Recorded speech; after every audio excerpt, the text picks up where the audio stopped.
Yeah.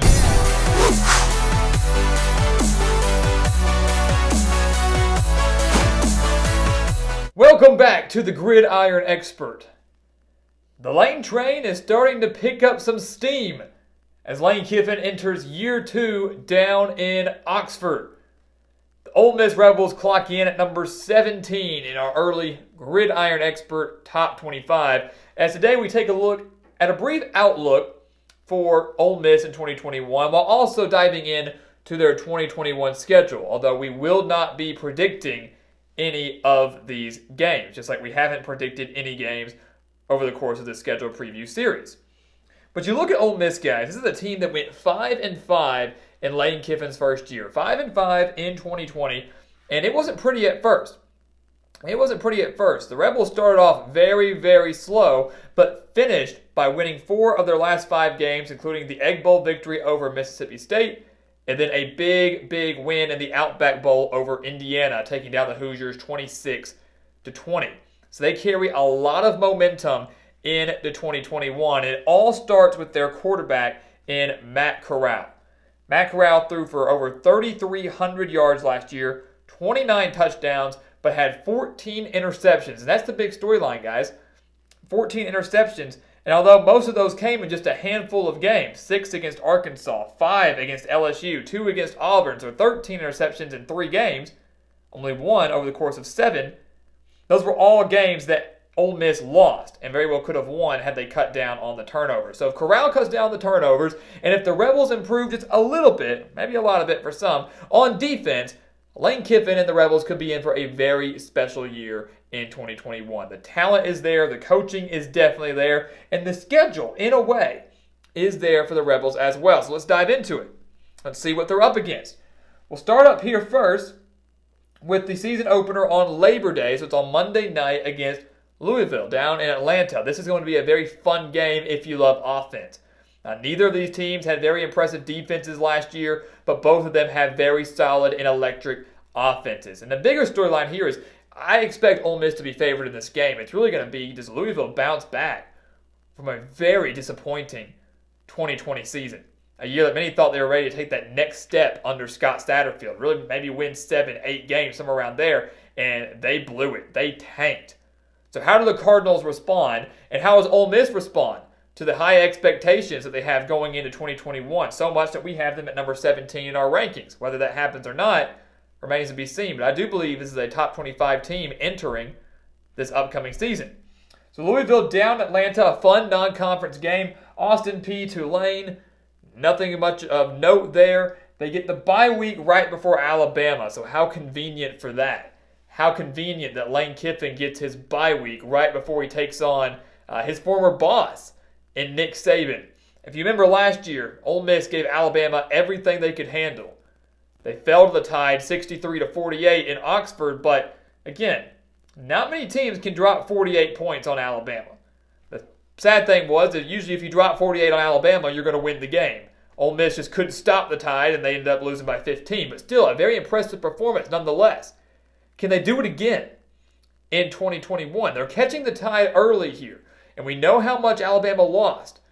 Lose Mac Jones and Najee Harris and Devontae Smith and Jalen Waddle and so many key pieces on the defensive side of the ball. But like we say every year, Alabama is expected to do that. They always lose coaches. They always lose players. And yet they always bounce back and somehow find themselves in the national championship. It's what Nick Saban and the Crimson Tide do. But Ole Miss is getting a week of rest before this game. It's not impossible to win in Tuscaloosa. We've seen Ole Miss do it before. Yes, it was under Hugh Freeze, but it is possible. That's the first big game for the Rebels. And I really think this is going to show what they're made of. Obviously, if they win, all bets are off. Ole Miss is legit, and we're not talking just, hey, solid season. We're talking they might be the favorite in the SEC West. But even if they lose to Alabama, like they did last year, 63-48, they give them a heck of a fight. We know that, hey, Ole Miss isn't quite there yet, but they're getting pretty dang close.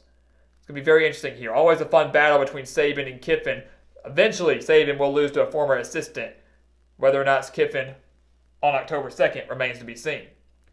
But when you look at the rest of the schedule, guys, I will say that I think the key stretch for Ole Miss begins on October 9th against Arkansas, and it ends on October 30th against Auburn. So October 9th through October 30th, I believe that's the key stretch that is crucial for Ole Miss in terms of like, hey, we went 6-6 or 7-5 as the FPI projects. That's great.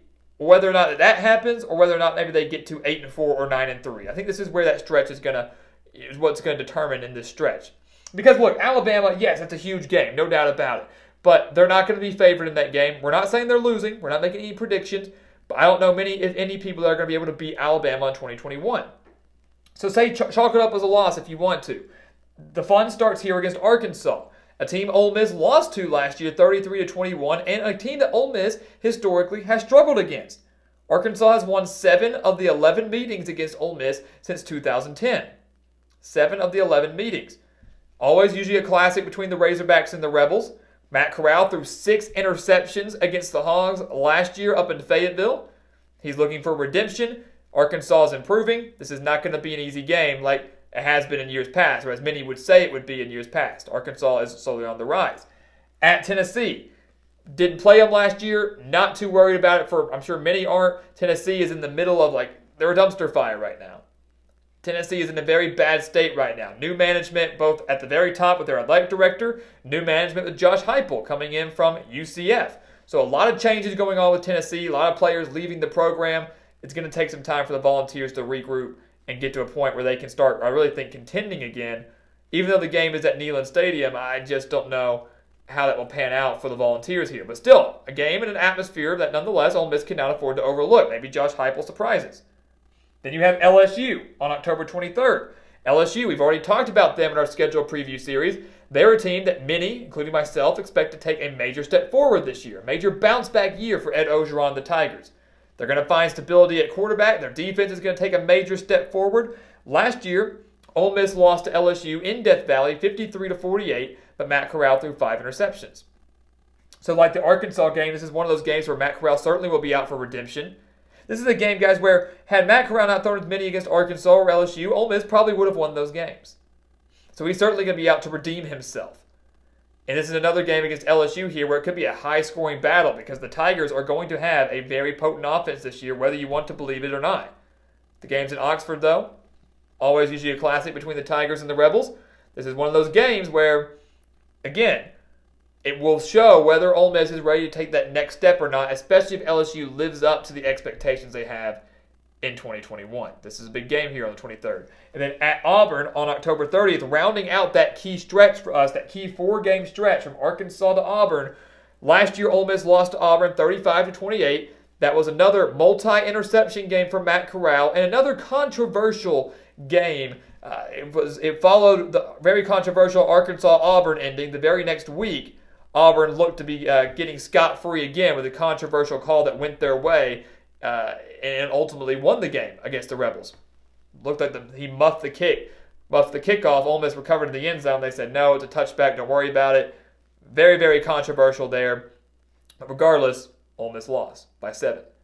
Auburn under new management. Brian Harsin in from Boise State. How well does he work with Bo Nix? How well does he work with Tank Bigsby? How well does the defense play now with Derek Mason as their defensive coordinator? A lot of questions.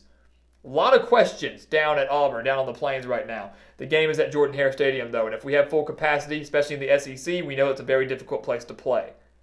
So a 4-game stretch here for Ole Miss. Let's say, hypothetically, they're 3-1 coming into this 4-game stretch. Hypothetically, they're 3-1. I don't expect them to be 7-1 coming out of it. I don't think many would. But they win half those games. They're 5-3 coming into the month of November. That ain't too bad. Not too bad. They win 2 of them. They win 3 of them. They're 6-2. That ain't too bad either. So it's a huge, huge stretch for them. Again, whether it's going to be a very special year or a somewhat mediocre year, another step in the right direction, but still not quite to the point they want to be. That's what's going to happen in this 4-game stretch here. On November 6th, they face off against Liberty. That's the return of Hugh Freeze. We talked about that in our Liberty preview. Got to talk about it here now. Hugh Freeze making his return to Oxford. As many know, Hugh Freeze was the former Ole Miss head coach, got involved in quite the scandal with the Rebels, was fired, was picked up by the Flames. We saw how well Liberty played last year against elite opponents, or Power 5 opponents, I should add. They beat Syracuse on the road. They beat Virginia Tech on the road. Nearly beat North Carolina State on the road, and then beat Coastal Carolina in their bowl game. With Malik Willis returning for the Flames, a dangerous dual-threat quarterback, this is a team and a game that's going to test Ole Miss's defense, whether or not the Rebels are improving on that side of the ball. But all eyes will be on Hugh Freeze. All eyes will be on this game because he is coming back in to Vaught-Hemingway Stadium in Oxford, and it's going to be a hostile environment. He will not be welcomed back in warm graces with open arms. It's going to be a fun one on November 6th. Texas A&M, Vanderbilt, Mississippi State. You could have made a case to say that this is the key stretch for Ole Miss. I disagree. A&M and Vanderbilt. First off, Vanderbilt I don't think strikes the fear into many people. New management again. Clark Lee is the new head coach with the Commodores. Ole Miss did not play Texas A&M last year due to COVID issues. A&M is a team that many consider to be the second best team in the West, only behind Alabama. So this game is going to be important, and it's going to be interesting to see what happens based on how well A&M is doing. Is A&M undefeated? Is A&M a one-loss team? Or have they slipped up a few times where it doesn't even matter in this grand scheme of things when it comes to the West standings? It'll be fun to watch.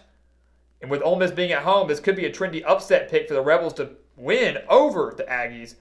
But again, I don't think it's good enough to be involved in a key stretch here. And then the Egg Bowl, obviously a big game every single year just because of the rivalry factor. Lane Kiffin, Mike Leach, that's must-see TV. It's going to be a lot of fun.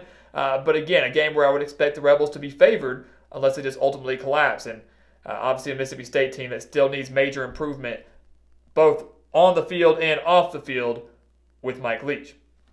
The FPI has Ole Miss going 7-5 in 2021, as we mentioned, 7-5. And again, that's for many, that's right around where they should be. There could be a game or two that goes their way or doesn't go their way. You could see 8-4, could see 6-6. Again, we're not making any predictions here.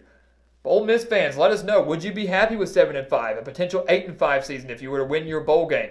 Certainly a step in the right direction under Lane Kiffin, but maybe with the expectations you have and the talent that you have, not exactly the season you were hoping for. Again, only time will tell. FPI says 7-5. We say you'll find out in June or July. So guys, thank you so much for watching us here at the Gridiron Expert on YouTube. Make sure to continue to like, comment, subscribe, share our videos, and hit that notification button. As we continue to work through these schedule previews, you never know which team is coming up next.